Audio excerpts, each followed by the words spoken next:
Hi అండి. ఈరోజు మన ఈవినింగ్ స్నాక్స్గా మిరపకాయ బజ్జీలు అయితే చేసుకుంటున్నాం. మీలో ఎంతమందికి రోడ్ సైడ్ చేసే మిరపకాయ బజ్జీలు అంటే ఇష్టమో మాకైతే కామెంట్ చేసేయండి. ఇప్పుడు రోడ్ సైడ్ చేసే విధంగా అయితే మనం మిరపకాయ బజ్జీలు చేసేసుకుందాం. మిరపకాయ బజ్జీలు ఎలా చేసుకోవాలో ఇప్పుడైతే చూసేద్దాం. ముందు మిరపకాయలు అయితే బాగా కట్ చేసుకొని వాటి లోపల ఉన్న గింజల్ని తీసేద్దాం.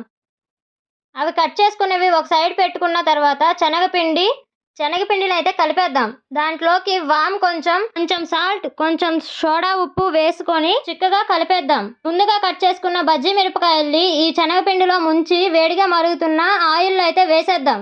అవి ఎర్రగా వచ్చాక తీసేసుకుందాం. ఇప్పుడు మా చిట్టుగాడైతే వచ్చేసాడు. వాడు కూడా ఒక బజ్జీ అయితే తింటున్నాడు. సూపర్గా ఉందంట. మీ అందరికీ హాయ్ కూడా చెప్పేస్తున్నారు. ఇంకా వేగిపోయిన బజ్జీల్లోకి అయితే కాంబినేషన్గా ఎర్రగడ్డలు, కొత్తిమీర అయితే తరుక్కొని వాటిలో కొంచెం సాల్ట్, కావాల్సినంత కారం, ఒక నిమ్మకాయల సగం అయితే ముందుగా పిండేద్దాం. ఇవన్నీ పిండేశాక బాగా కలుపుకొని బజ్జీల్లో అయితే వేసేసుకుందాం. ఫైనల్గా అక్క టేస్ట్ అయితే చూసి చెప్పేస్తుంది. మీకు నచ్చితే లైక్ చేసి సబ్స్క్రైబ్ చేసుకోండి. Okay, bye bye.